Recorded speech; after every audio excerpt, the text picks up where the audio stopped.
Sa punto pong ito, tunghayan natin ang isang makabuluhang panayam mula kay Emil Carreon. Maraming salamat sa pagpapatuloy ng ating balitaan. Narito po tayo sa special portion kung saan ang ating makakapanayam ay ang mga resource persons ng mga may init na storya o mga balita ngayon. Narito po at tayo'y pinalad na bisitahin ngayong umaga ni Architect Jun Falafox, ang special consultant para sa reconstruction and rehabilitation efforts ng mga Yolanda victims. Sir, magandang umaga po. Magandang umaga, Emil. Kumusta Thank you for being here. Ang pagiging special consultant? Hindi po tayo special consultant. I was asked to advise Secretary Ping Lacson the day before he accepted his role as rehab czar. Okay. And every now and then, he would invite us for some advice as an architect, urban planner, and as a taxpayer. Okay. Napaka-init po, ilang araw na yung lumilipas hanggang sa ngayon nitong usapin na magre-resign si Secretary Singson at mukhang tinamaan siya sa mga issue na pagpuna dito sa mga bank houses. Ano po yung masasabi niyo dito? Si Secretary Babe Singson, he has my full trust and confidence, and he's in the same page. He's with us in championing our crusade against corruption and fighting truth decay.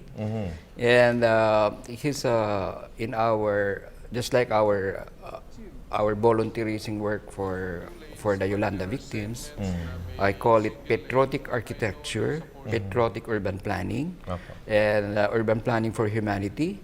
In the same manner, Secretary Singson is doing maybe patriotic engineering and a champion against corruption in government. So, ito pong lumabas na issue na ito, sa palagay ninyo, hindi fair na parang siya yung tinatamaan? Naglabas na nga ako ng clarification kasi yung mga some of the news report, of course, nagpapasalamat ako sa responsible media na yung napuna ko na substandard and undersized yung bank houses for more decent living for the families of the survivors.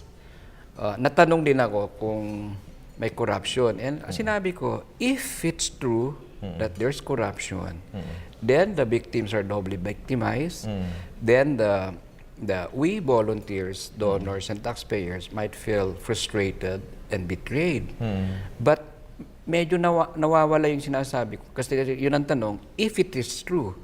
So hindi nang galing sa akin yung accusation. Although si Secretary Ping Lacson, yung unang nadinig niya, in fairness to him, may portion na na-omit. Pina-imbestiga na. So yung na-omit yung if it is true, allegations or reports that they are anomalies, then the victims are doubly victimized, and we taxpayers, volunteers, and donors may feel betrayed and frustrated.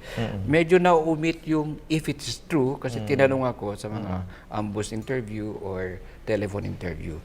O baka hindi nadinig yung if it's true. Kaya nag-issue tayo ng clarification na we support Secretary Babe Singson. Sana huwag siyang mag-resign because we believe in him. He is a professional and a gentleman.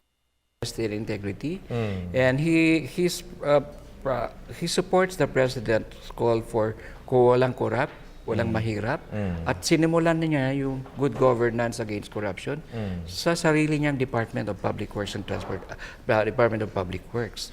At kayo bilang nasa industriya ng building, ng paggawa sa architecture, alam nyo? Alam natin yan, and we've dealt with him, architects, engineers, urban planners, environmental planners. And maski nung BCDA chairman siya, naging kliyente namin ng BCDA sa urban planning, master planning ng Clark. Clark, yes. No corruption. Zero corruption. Kaya I can confirm that kasi may experience ako working with him. And sana wag po siya mag-resign. He's really part of, we need him for our nation building. Okay. 60 days na po tayo. December 8. November 8, January 8. Yes, November 8, January 8. Kumusta po ang ating progress? Yung progress, in fact, may limitations din sa role ni Secretary Ping Lacson kasi day before nga, bago November 30, tinanggap niya yung role niya as rehab czar Yes. nung December 1, yung offer ni Presidente Pinoy.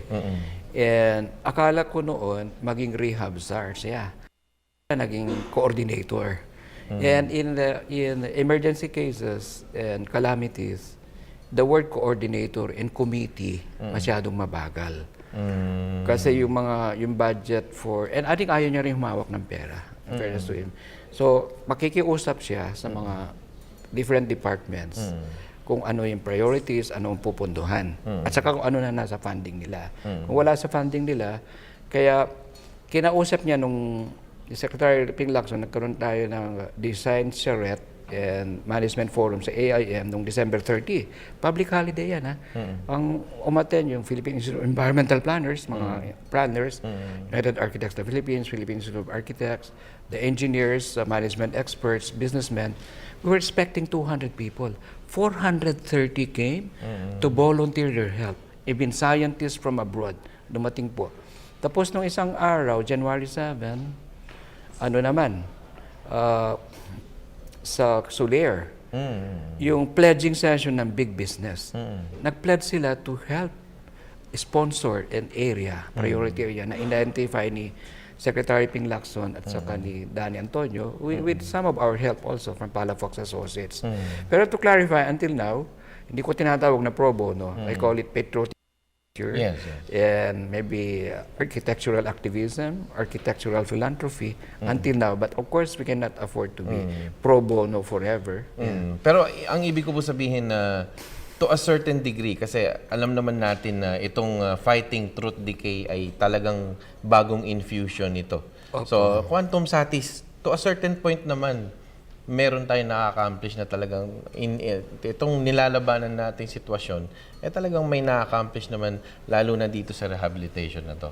Yeah, and in fact, nagpapasalamat ako. Like yung first visit ko as a individual in my own initiative sa disaster area, December 2, 3 weeks after November 8. Yes.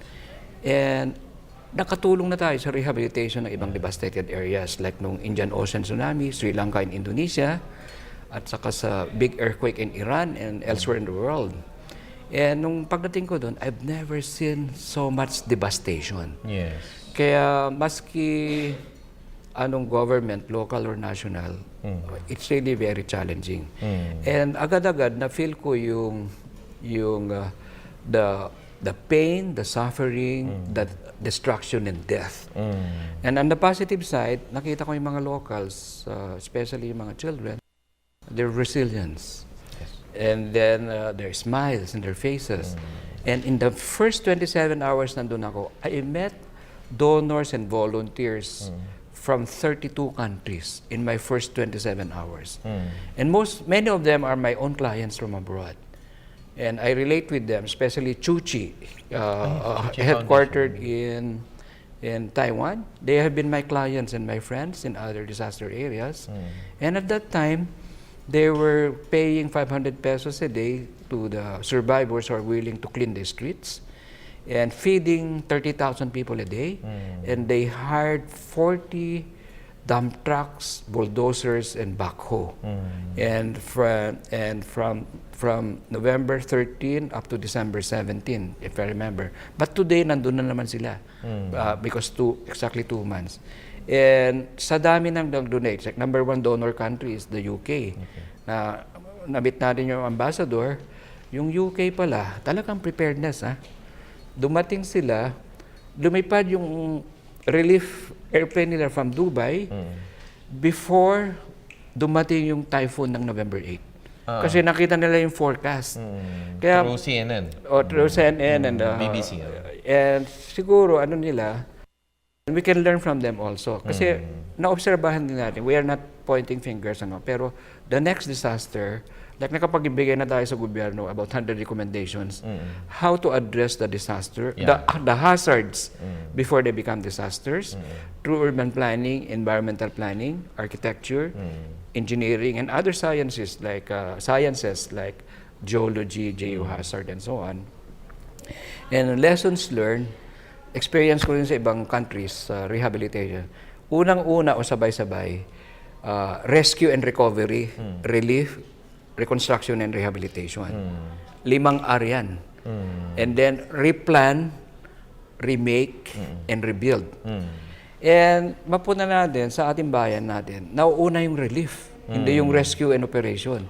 Dapat may rescue operation, yung namatay at saka hindi pa namamatay, i-rescue natin sila. At sa nakita ninyo, dahil kayo mismo nandun, ang inyo pong mensahe para sa ating mga kabalitaan? Yeah, marami pong salamat sa PTV4, especially you, Emil, for helping our crusade against corruption towards good governance, and of course against criminality for better peace and order, and addressing more effectively climate change for the enhancement and protection of the environment. And we're doing this as former seminarians like you and me, members of the Philippine Alliance of Ex-Seminarians. We're doing this pro Deo, for God, Patria, our country, fatherland, et terra, planet Earth. Thank you very much. Thank you, sir. Maraming salamat. Yan po si Architect Jun Falafox.